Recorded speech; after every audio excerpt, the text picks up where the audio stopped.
Hello there guys and welcome back to the channel. So today we are taking a look at Ultron's Assault variant Chapter 2 Quest 3. So here we are with 5-6 different paths on there. We're going to go through them one by one. This is already a fairly difficult chapter. However, the paths do look like maze, but it's not all that kind of complicated to take a look. There are 6 different paths, so you're going to have to kill the boss 6 times. This is arguably one of the more annoying bosses as well, and definitely so far. And basically, yeah, so we are going to go through path by path. The easiest path is path 1 on breakthrough. So if you are looking for an easy completion or easier completion, you want to stick to the left side throughout the entire map, because breakthrough on it means every champ is going to start out with smaller damage output and increase it the more hits you land on opponent. There aren't any too difficult kind of fights. Hyperion might be annoying, but path number 2 is Bane. And that is annoying mainly because there is one super annoying magic that's quite hard to deal with. And aside from that, well, Bane is Bane. It's not the most pleasant thing to deal with. Then we have Flare in path 3, where we have Electro and Korg. Both of those fights can be fairly costly and annoying as well. So that's definitely not an easy path. Typically people leave that one to the last. And then we can move on to path number 6, I believe, which has kinetic transference, and there aren't anything like too difficult on it. This Iron Man probably is one of the more annoying ones, but overall it's just an Infinity War Iron Man. It's nothing extraordinary difficult. And aggression regen path, both of the inner paths have aggression regeneration and empathic lock, and they do divide to Killmonger on the left side and then Green Goblin on the kind of when you carry on up, on, and top. So those two paths are also really hard.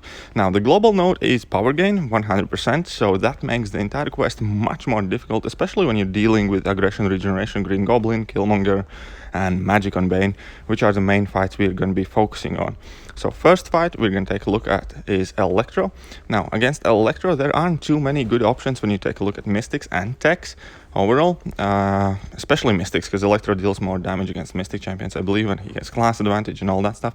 The better way to deal with him probably is Yondu. Yondu has like an unduped 6-star, can take him down in one go. However, it is not the kind of most confident fight, because it is close. But you should do 4-hit combos, focus on your light attacks that are the arrow attacks that do not make contact, and let the bleed help you. So here we barely finished him off, but Yondu can deal with this fight. Infinity War Iron Man can do it reasonably well. Aside from that, it's just potion kind of time and revive. Now that Korg is annoying. The two better kind of options for this Korg typically are Magic or Ghost. So first of all, we're going to take a look at Magic. I do believe I'm going to mess up in this fight like a fair bit. Also, I'm running Resonate Masteries that definitely does not help against Korg at all whatsoever. So yeah, there I got hit, and that pretty much sealed the fight. But thanks to Limbo, we are able to kind of mitigate some of the flare damage. And when we can drop a big level 2, that is going to be a huge game changer.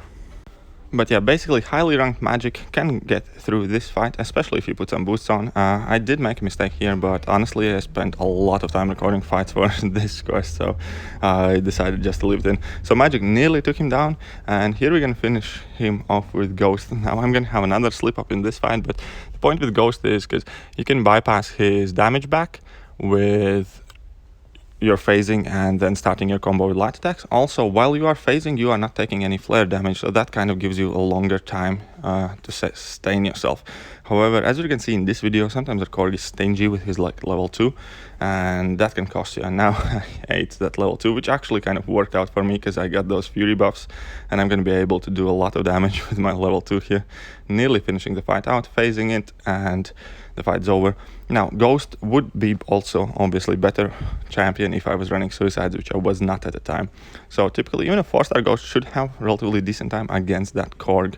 Now we're taking a look at Magic fight. Now, this Magic is like super annoying because she has 100% power gain, Bane on it, and she's super stacked. That Limbo, even at the rank 5 champion, you can only survive 2 or 3 of those. So your base idea is to get your level 2 as quick as possible. In this case, our strategy we are going to be using is we're just going to try and parry her as much as we can at start of the fight to build up our power meter before we start the Bane, before we have to push her to a bar of power and eat that limbo damage.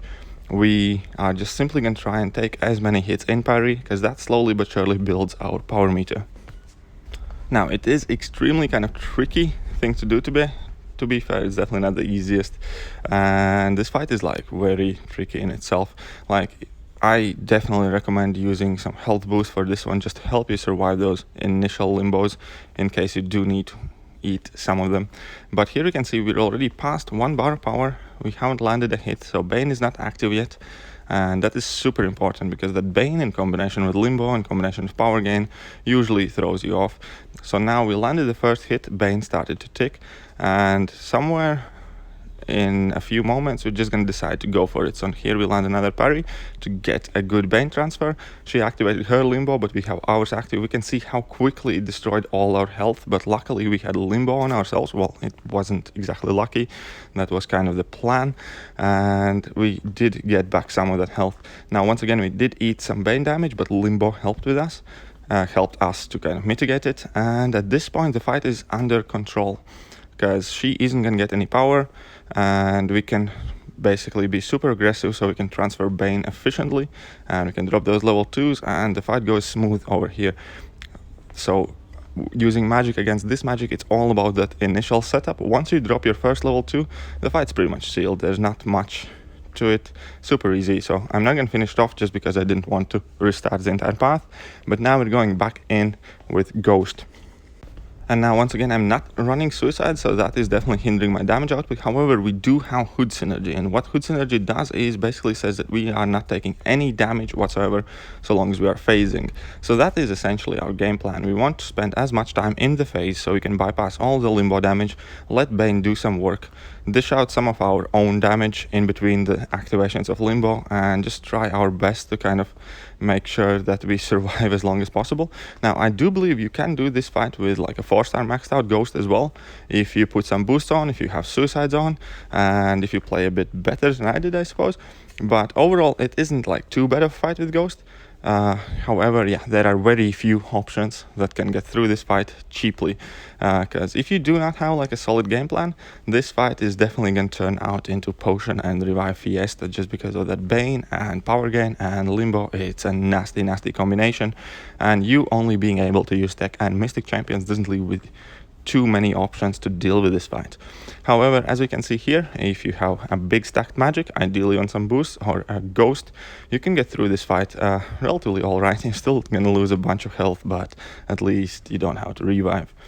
And so we're moving on to the next fight now, Killmonger on Aggression Regeneration. So now this is going to be a super long fight, and this fight, the main goal here is, well, number 1 is to stay aggressive, and number 2 is to make sure he's always under an armor break effect, because if his armor is broken, he's not going to gain any power when you place debuff effects on him, like parry or whatever, and also you're not going to get any reverb damage. So champions that can do kind of sustainable, reliable armor breaks are key to this fight. I'm using an example of Iron Man Infinity War. You can use Sentinel. I think I nearly one-shotted this guy with like an Iron Fist maxed out 4-star. Because yeah, if he's with armor break effect, you have like a relatively decent time dealing with him. Only problem is the aggression regen, so you do need to make sure that you stay aggressive. However, Killmonger typically likes to throw his special attacks, and it's nothing kind of too difficult. It's just like a long endurance fight for most part. Now, unfortunately, in case of Killmonger, his special 2 animation is fairly long, so when we throw our level 3s, we're not really reliably able to sustain our plasma charges. That, in combination of having to throw many heavy attacks, kind of makes this fight a fairly long one. I was surprised how long it took for a 6-star Infinity Man, but it is what it is, and we got through it relatively unscathed. So I have sped up this footage by a fair bit, because yeah, it was like a super long fight. So once again, you can also use champions like Iron Fist, Sentinel, basically anything that has a reliable armor break effect can deal with this fight, provided you remain aggressive. And that is kind of the biggest takeaway, because if you can't armor break, him, you're gonna eat a lot of reverb damage.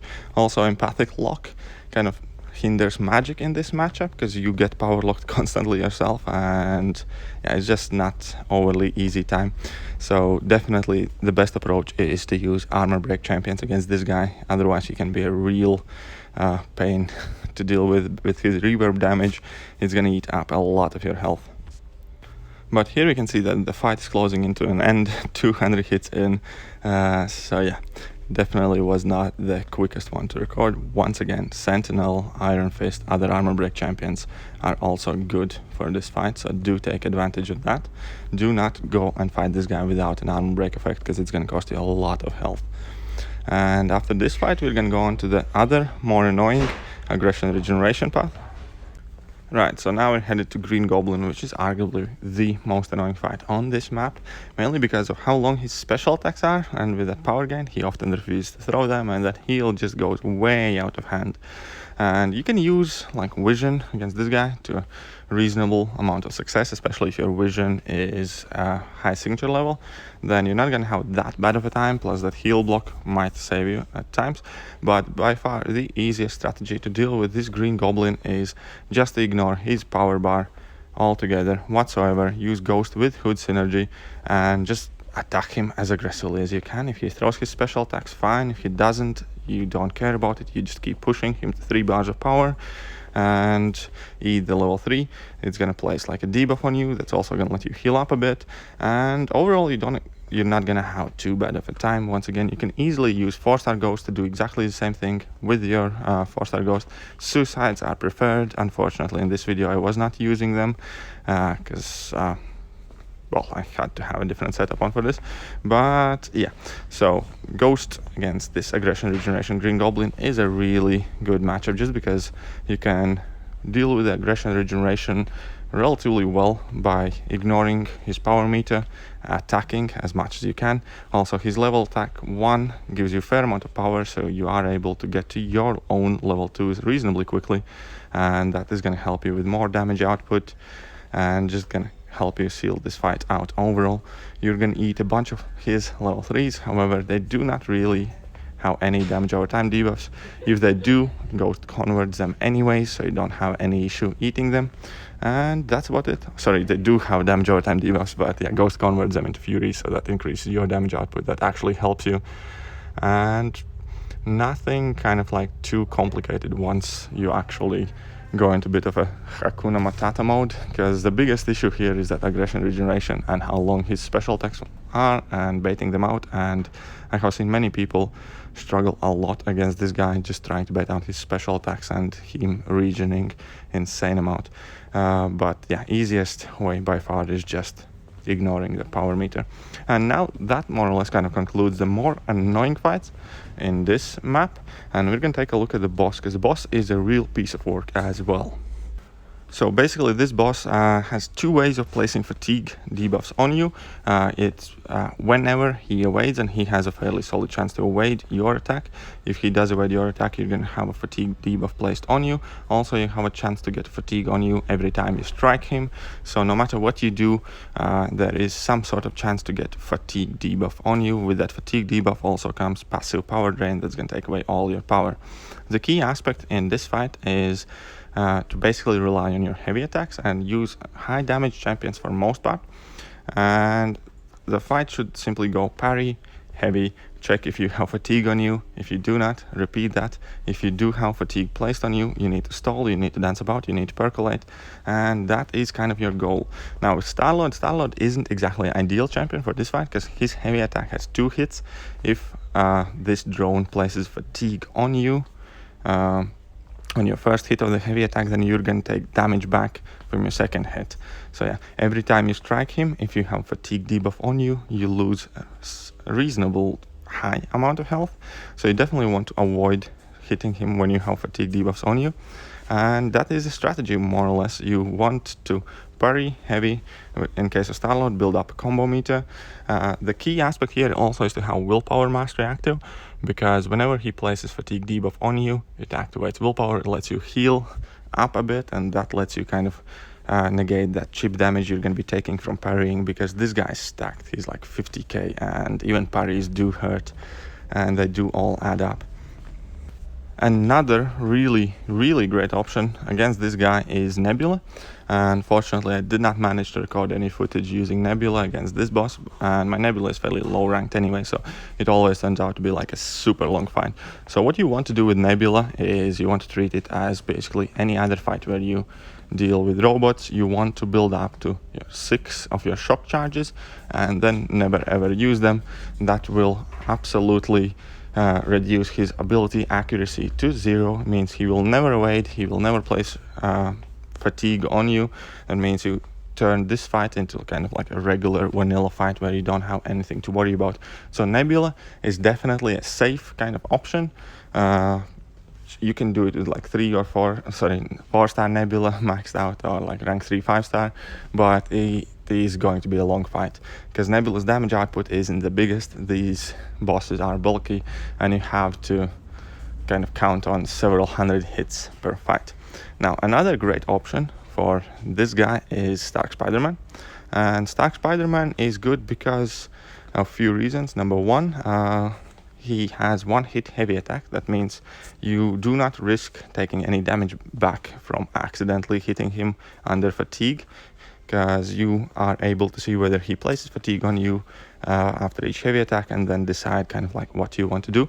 Also, when you have built up your poise charges, your heavy attacks can hit for a really good amount and you are able to dish a lot of damage. If you get lucky enough with some heavies in a row without any fatigue placed on you, you can drop a level 2 that can do insane amount of damage, and quite often you are able to solo this boss with like a rank 4 Stark Spider-Man as well.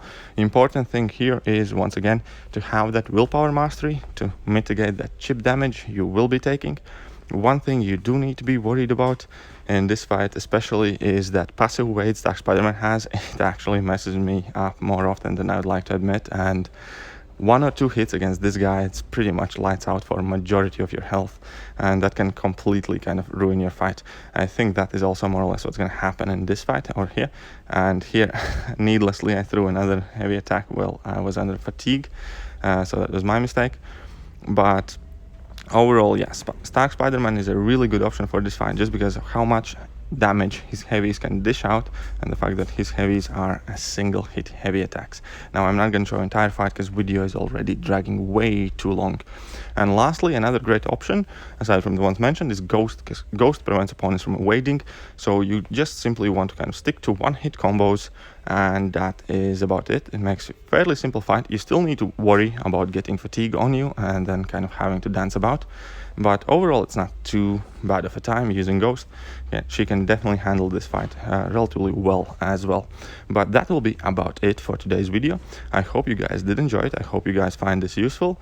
If you did, do not forget to hit that like button, hit that subscribe button, and share it to your friends, share it to your alliance mates, share it with anyone who you think might be struggling with this quest in variant. I will try my best to upload chapter 3 guides as soon as I get to it. But yeah, that will be me more or less done today, and I'm gonna catch you guys soon. See ya.